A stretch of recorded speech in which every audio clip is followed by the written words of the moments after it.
Hey, we get it. You don't want to be hearing a Progressive commercial right now, so let us tell you something you do want to hear.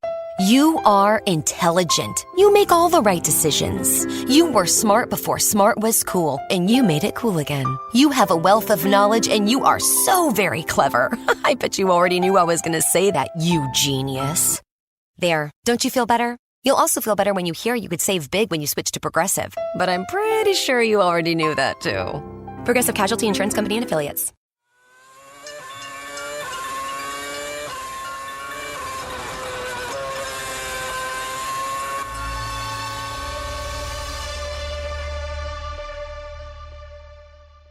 Hello and welcome to this week's episode of the Inside Line F1 podcast. Kunal, we've had an amazing time at the British Grand Prix. Lewis Hamilton and Max Verstappen. What superstars! They were just so good. Actually, I'm going to correct you. Lewis Hamilton was in maybe a rock star mode, He went crowd surfing. I haven't seen any Formula One driver do that up until now. And being surrounded by so many fans, Lewis Hamilton was on home turf. How could he not win? I mean, there was no way that he could lose this race. And after all, Lewis winning in Britain is good for the sport. And let me remind you, Formula One is a British sport after all. Though that does not explain Max Verstappen, he is Dutch of course. Verstappen pulled off a brilliant drive, and what a gutsy move to get past Nico Rosberg into P2. That move would have single-handedly earned him so many British fans, who are obviously just glad to see Nico Rosberg overtaken. But I can tell you what probably earned him more British fans. Him clinching P2 on the podium. That means that Rosberg is just a single point ahead in the Drivers' Championship. Ooh, it's getting very, very close. And Max Verstappen, he won the Driver of the Day award again. And it's like, it's becoming a habit for him. I think this was his third Driver of the Day. Fourth Driver of the Day. Okay, you are better with the maths. And I can't believe that when Lewis Hamilton won at home, his Barmy army would have voted Lewis as the Driver of the Day. Which means that Verstappen and his fans beat Lewis and his fans to winning the Driver of the Day award. Did you vote for Driver of the Day? No, I did not vote for the Driver of the Day. I mean, yes, we should support Formula One in their social media expansion, so to say.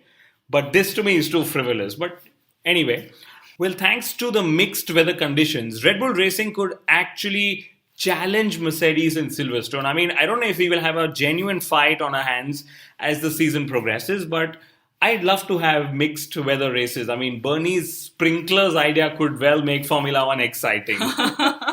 Well, if I had to pick two drivers who I think are absolutely on top of their game, it has to be Lewis and Verstappen. They've just been amazing on track, especially in the last few races. Verstappen and Hamilton, a Formula One dream team. Kunal, do you think any constructor can pull that off? Imagine the number of fans they will earn, the merchandise they can sell. I think for that to happen, Hamilton should not leave Formula One for the world of Hollywood and music. And Mercedes should be able to buy out Verstappen's Red Bull Racing contract. And why not? I mean, to think of it, Verstappen and Hamilton could have actually been Mercedes drivers had Verstappen chosen the Mercedes driver contract rather than the Red Bulls a couple of years ago. But things could have turned a lot differently. And we all know that Formula One is not about ifs and buts. Back to the British Grand Prix before you get carried away. The funniest incident was when Lewis Hamilton nearly collided with another Mercedes, which was the safety car in this case.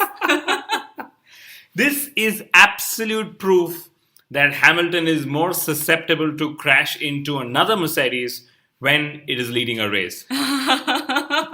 Well, I definitely think that this would have been the most amusing Mercedes on Mercedes clash yet. And let's not forget, Bernie also said that Mercedes is more popular when they crash. Maybe this was their ploy to win that Driver of the Day award finally. But to be fair to Hamilton, the safety car was driving really, really slow. And honestly, it was getting a little frustrating to watch. The safety car was out there for nearly 5 laps, which meant that 10% of the overall race distance at the British Grand Prix was run under safety car conditions. I think that was a little too much. Too much. I second you on that. And my spies at the FIA, they tell me that they've been getting a lot of inquiries for job openings to drive that damn safety car. And probably to think of it, it's a dream job. So you get to lead Grand Prix. It doesn't really matter if you go slow, you still get to lead them. And the best of it, it's a Mercedes seat. And let's not forget, you get to drive even fewer laps per race than Fernando Alonso. Kunal, you applied, didn't you, to drive the safety car? Admit it to our fans. Well, I did. And they asked me, are you a Ferrari fan or not? And I said yes. So I guess I busted my own chances. But on a very serious note, the start behind the safety car was disastrous. Okay. Firstly, I think it robbed us of an exciting Rosberg versus Hamilton fight off the starting line. And after losing P1 in qualifying, Nico Rosberg had made it very clear that Lewis is weaker off the start and I'm going to go get him. So thank you, safety car and the FIA, for robbing us of that. That's actually the only chance Rosberg would have had. Oh, yes. And the second is, I really wonder if racing on a wet circuit is a thing of the past. I mean, the FIA, by prolonging the safety car period, ensured that the track was dry enough for the world's most talented drivers to go racing on. I mean, it was an absolute sham and a shame. And I say this after Formula One delivered their best advertisement in Austria just last weekend. Nico Rosberg had a shameful race himself. Maybe shameful is a little stronger word, but Yes, thank you very much. He just couldn't keep pace. The mixed weather conditions completely seemed to have caught him off guard. And the early laps of the race for him were really bad. After Monaco and now Silverstone, maybe this is Rosberg's Achilles heel, as they call it, okay? Or maybe like our star listener Lucian pointed out, each time Mercedes publicly lashes out at Rosberg, his confidence and pace take a beating. That is a great point. And I must say that the penalty for being advised to not use 7th gear was a very, very strange one. Okay, firstly, it's not allowed as per the radio ban. Okay, let's remember Mercedes actually went tactical at that moment. They thought to themselves, should we lose 18 points altogether by following the radio ban, or should we break the radio ban, take an unknown penalty because nobody knows what the penalty was going to be, and risk losing lesser points? Also, Mercedes has appealed FIA's 10-second penalty to Rosberg, which means that there could be two outcomes. First, that there will be finally an upliftment of the radio ban, which is probably the more popular decision that people would want. But just because it is popular, the FIA will not choose it. We know that from the past. Or second, there will be a stronger enforcement of that stupid radio ban. But it's quite strange because Nico Rosberg seems to be making a habit of visiting the stewards. Maybe just paying them his respects every once in a while. This is his third visit in 8 days. First in Austria, second in Silverstone, and third in Silverstone. Now, I am sure there are some disgruntled Lewis Hamilton fans out there who are going to say that the stewards are being partial to Nico Rosberg by summoning only him ever so often. This radio ban penalty of just 10 seconds, which Christian Horner says is very lenient, has now already set a precedent for the season to come. I so bet that there will be teams who will realize that a banned radio message is worth much more than the 10 odd seconds of penalty one may incur. I'm waiting to see who's the next team that breaks this rule first. Did someone say Max Verstappen? But let's also remember, so Mercedes chose not to break this rule for Lewis Hamilton in Baku, okay?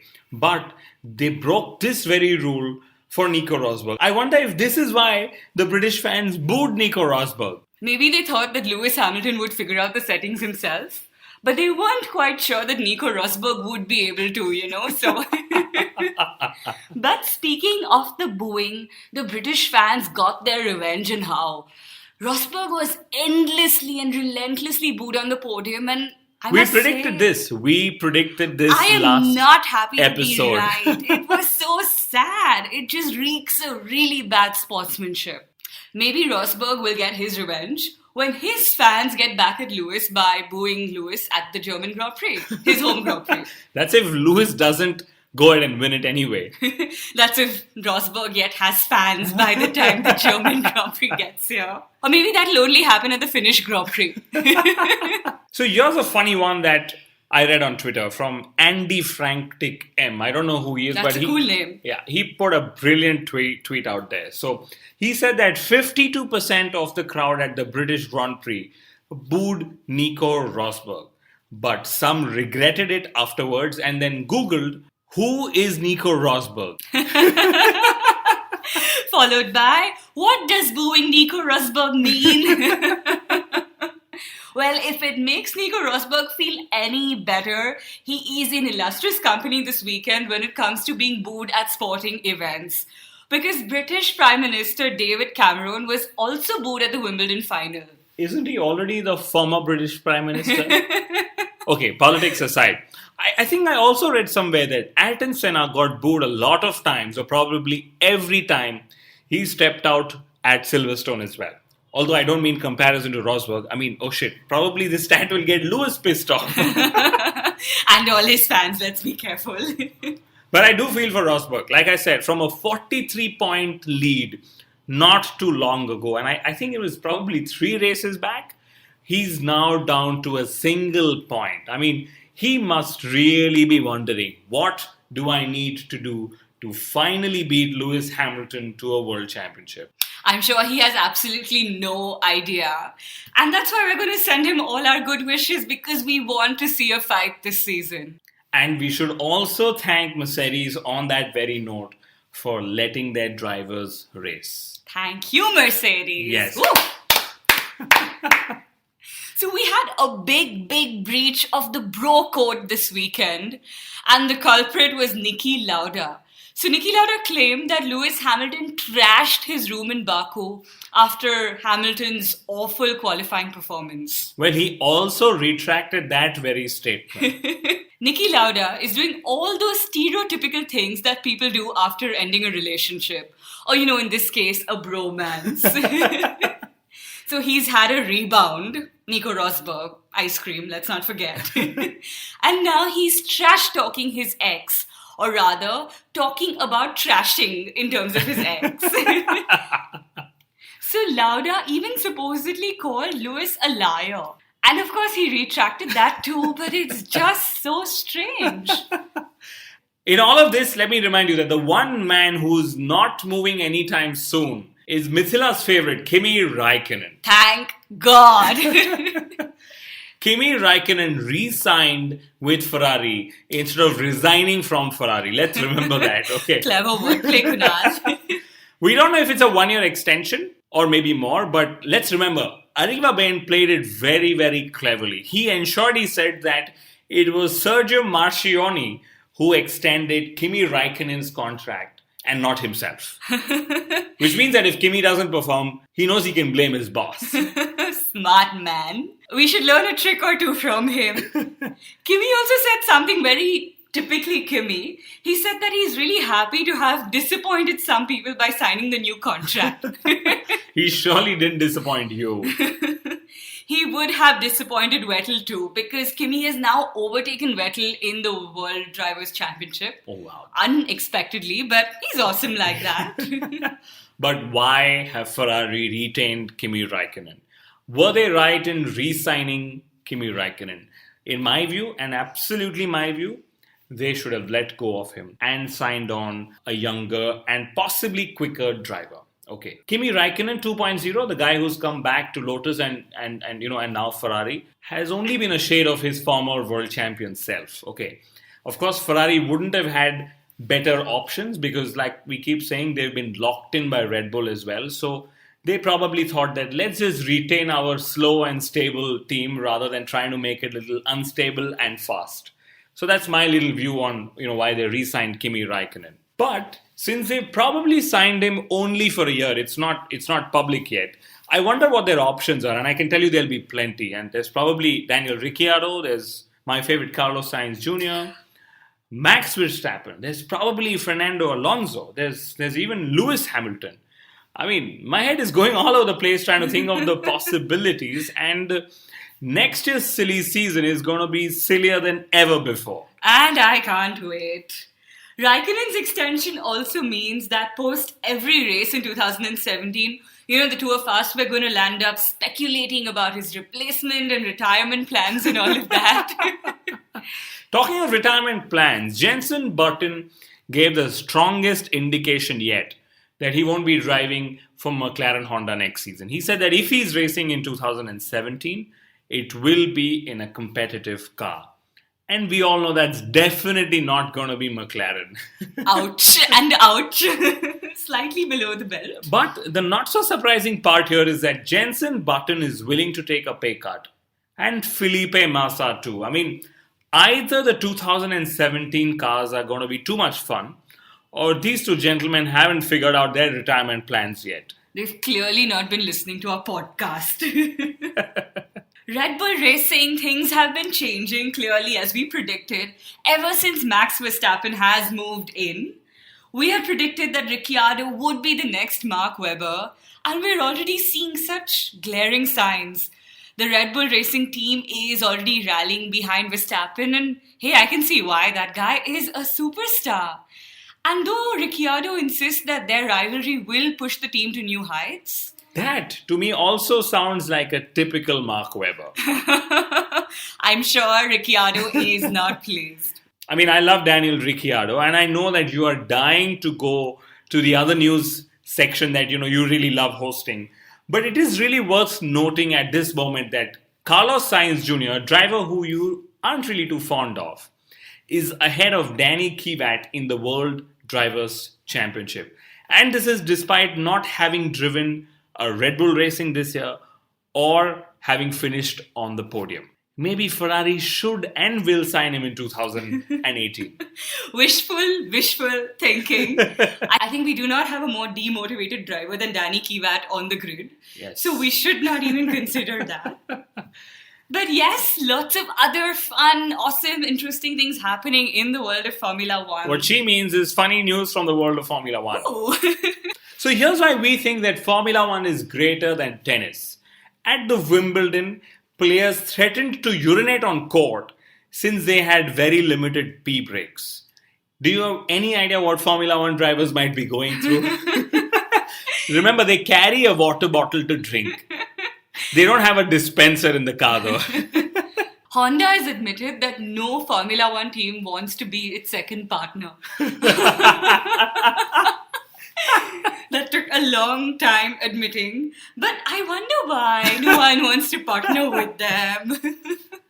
Honda also say that they will be working through the August shutdown. And they did it last year too, let's not forget. But clearly not showing any results, so pretty brave of them to try again. Actually, also very brave of them to publicly declare this. I really wonder if they are allowed to do so. But anyway, McLaren and NTT have announced a partnership. That's another Japanese company wanting to partner the former world champion. And I wonder if this means that McLaren's cloud and networking and other data services will also go for a toss now. One more excuse to not performing. Just sounds like a whole host of marketing talk in the air, Well, so long as their communication networks allow us to tune into Fernando Alonso's radio chatter whenever we want, I don't care who they tie up with. I was going to say exactly that. Ferrari is still eyeing the World Constructors' Championship. I cannot believe them. They've also signed a new association with Ray-Ban so that they can hide all their tears, when they don't actually win that championship. And clearly they'll be heartbroken because they didn't see it coming. And last but not the least, Formula One legend Pastor Maldonado has been bitching about his former team Renault. He says that he's very, very lucky to not be with the team this season, given their dismal performances. Soon he'll be bitching about Formula One. That's when he goes and pays for his seat in either the World Endurance Championship or Formula E. Or maybe he'd go after IndyCar. Thank you for tuning in, ladies and gentlemen. We hope you've enjoyed this week's episode. The last few episodes have been hilarious. We've loved your comments. So modest, Kunal, I must say. Well, I'm reacting from what our fans and listeners have left back as comments. But thank you very much, and tune in to us next week before we get to Hungary.